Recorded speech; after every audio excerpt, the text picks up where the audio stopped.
Hey, what's up? Welcome back din sa ating Child With Some Balls TV. Alright, sa tayo nagbabalik muli mga kababayan para sa isa na namang reaction video at komentaryo. At ngayon pag-uusapan natin ang mga balitang ating nakalap, no? Pero syempre, bago ang lahat, please don't forget to subscribe, like, share, at comment dyan sa comment section. At pa-click na rin ang notification bell para ma-update kayo sa mga latest video uploads natin. Alright? So wag na natin patagalin, umpisahan na natin to. Let's go!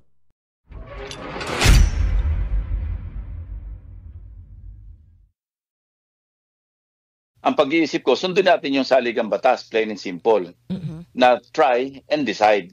Ang Senator Judge, hindi naman pwedeng mag-move to dismiss kasi judge saka naman nakakita ng huwes, siya pa mismo yung mag-move to dismiss, kami rin yung magde-decide. So yung motion to dismiss, manggagaling dapat yun sa defense. Buti binanggit po ninyo. Kasi po, di ba, nung June 11, nakita na ho natin yan tumayo. Kaya ho na pag-uusapan kasi yung dismissal na ito. Dahil tumayo dun sa Senator De La Rosa at nag-move to dismiss, seconded by Senator Bongo. Pa-expound po. Ako, maliwanag ako doon, Nimpa. Isa, hindi po pwedeng mag-move o mag-submit ng motion to dismiss ang isang senator judge kasi huwes kami. Hindi lamang sa mali, kundi improper, inappropriate. Kasi, at katawa-tawa, di ba? Kakatwa yung judge ka, saka nakakita sa court, halimbawa nandun yung judge sa ibabaw, ano siya doon. Tapos siya may hawak ng gavel, siya pupukpok. Sasabihin ng judge, I move to dismiss. Pagkatapos siya rin ng pupukpok, this case is dismissed. Hindi ba napaka-awkward? Sa dismissal, sir, or halimbawa, mag-budin i-convict na walang trial, basta hindi yun dapat manggaling sa senator judge. Yun ay nanggagaling lang sa defense. Diba? Yes, definite ako doon. Na hindi pwede manggaling sa judge yung motion to dismissal. To dismiss kasi wala pa nangyayaring ganun eh. Maganda pa nga yung term ni sir, parang sabi niya awkward. Pero pagka sa layman's term, para ka namang sira nun. Ikaw na nga ang maghahatol tapos i-move mo. So sir, anong magiging mukha, anong mangyayari sa credibility ng Senate kapag ka po outright dinismiss po yung articles of impeachment dahil po sa boto ng mga kapanalig po ng mga Duterte? Majority. Well, at the very least, we take the risk of being overturned by the Supreme Court. Nakakahiya yun kasi majority. Ang nakakahiya doon, kung idudulog sa Korte Suprema, particularly ng prosecution team, at ito na nga yung mukhang kanilang sinasabi, na pagkaginawa ng impeachment court na i-dismiss ito on the basis of the motion to dismiss without the benefit of trial, dudulog sila sa Korte Suprema. Ang nakakahiya, pag na-reverse kami, ang sabi nga nila, di ba, right or wrong, pag nag-decide at Supreme Court, it becomes part of the law of the land, di ba? Maski anong petition na dinulog sa Supreme Court, maski questionable, maski hindi sumasang-ayon, maski karamihan pa ng mga kababayan natin, maski buong Kongreso pa, hindi sumasang-ayon, kailangan tumalima tayo. Otherwise, nasa na yung rule of law natin kung hindi natin susundin yung kataas-taasang hukuman ng Republika ng Pilipinas. Sir, unahin natin yung mga bills o impeachment na agad, exciting part na agad. Sir, dun po sa impeachment po ng Vice President, kasi ano po ba yung anong dapat na mangyari po pagbalik po ninyo sa July 28, sir? Hindi yung dapat mangyari, kundi anong ini-expect, hindi lamang kami, kundi yung taong bayan. In-expect nila, matutuloy yung trial, magre-reconvene yung court kasi iba yung composition. Pagkatapos magsisimula na mismo yung impeachment trial. Yun ang ina-expect ng marami. Sir, iba po yung ini-expect sa mangyayari sa realidad. So kung yun po ini-expect. Totoo yun. Kasi hindi natin pwedeng ma-predict kasi collegial body yung impeachment court, yung Senate as an impeachment court. At nagro-rule lagi dyan kung ano yung mga decision. Aside from yung actual conviction o yung decision ng conviction or acquittal, talagang simple majority ang mananaig. Ngayon, depende rin kung ano yung magiging aksyon na gagawin kung ito'y mayroong question sa halimbawa sa saligang batas patungkol do sa Article 11, doon sa accountability, libre naman o free naman yung kung sinong interested party na dumulog sa Supreme Court. Okay, merong sinasabi yung iba na okay, final, unappealable, hindi reviewable. Yun the decision ng impeachment court. Tama 'yon. Kasi malinaw 'yon. Pero nagre-refer 'yon do sa conviction or acquittal. Ang isang tanong doon, kung halimbawang mag-entertain at meron na nga yung motion to dismiss, ano? Ang tanong, tulad nung naipahayag ng Senate President Chis Escudero, na simple majority yung boto. Tama rin yun kasi hindi pa naman decision yun. Hindi na-require ito ng so many number of votes, kundi kung simple motion, parang administrative yung action na gagawin, talaga majority lang mananaig. Ang tanong, ito ba'y naaayon do sa provision ng saligang batas patungkol sa impeachment case na naidulog na transmit na sa Senate? So kasi ang lagi pong sinasabi nga, nasa Constitution maliwanag, ang trabaho po ng Senado is to try and decide. So ibig sabihin, obligado po kayo na magsagawa ng paglilitis. Yeah, yun na nga yung sinasabi ko. Opo. Na simple lang yung lengguwahe na to try and decide. So kung tataliwas kami doon, bagong ano yun, parang novel, ano? Hindi ito nasusubukan pa before. So first impression ito. At narinig ko rin yung interview ng spokesperson ng prosecution team, si Atty. Bukoy, na sinabi niya, malamang idudulog nila sa Korte Suprema at kukwestiyonin nila yung kung haliwang madidismiss nang wala pang trial. Kasi tantamount to, isa lang naman ng maski nga yung mga criminal cases, di ba? Meron ng conviction sa RTC, hindi absolute yun. Hindi tulad ng dati, may double jeopardy. Na pag na-acquit ka, wala na magagawa. Pero may bagong ruling na lumabas na kung saan pwedeng i-review kung tantamount to grave abuse of discretion. So ganun din ang pwedeng sabihin nila ng prosecution, i-apply din natin sa impeachment court. Kasi wala naman nangyaring pagdinig, bago pa lang yung trial, dinismiss na on the basis of a motion to dismiss. Opo. Pero kayo po, Senator Lacson, how confident po kayo na matutuloy talaga sa 20th Congress itong impeachment trial? Ito based sa composition ng 20th ng Senado sa 20th Congress? Hindi ko pwedeng sabihin na confident or yun ang gusto ko kasi question nga ng batas ito eh. No? Kung uubra ba yung motion to dismiss, aksyonan ng simple majority na hindi pa nagtatrial. Pag naandyan na yung tinatalakay na yung motion to dismiss, marami mga among us, mga senator judges, marami diyang mga divergent na mga views na kung saan mag-uusap-usap kami. Bago kami magbotohan, I'm sure, pagkakaroon kami ng diskusyon.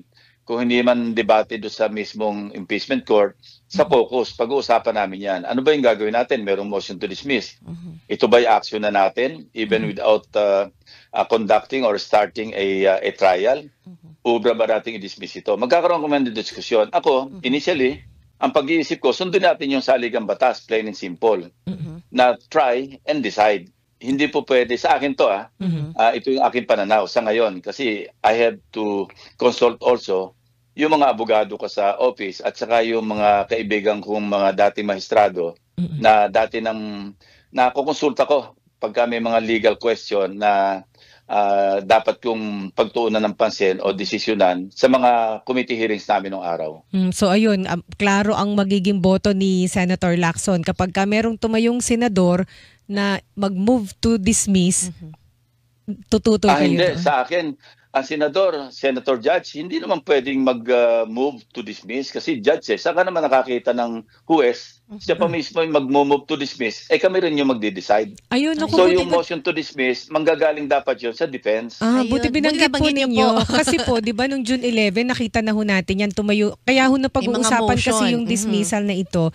Dahil tumayo doon si Senator De La Rosa at nag-move to dismiss, seconded by Senator Bongo, na bago lamang ni Senator Alan Peter Cayetano, instead na desisyonan po nila yung dismissal ay, di ba, ni-remand po, na-return yung articles of impeachment. So, kaya na pag-uusapan yung dismissal. So, sir, pa-expound po. Ako, maliwanag ako doon, Nimpa.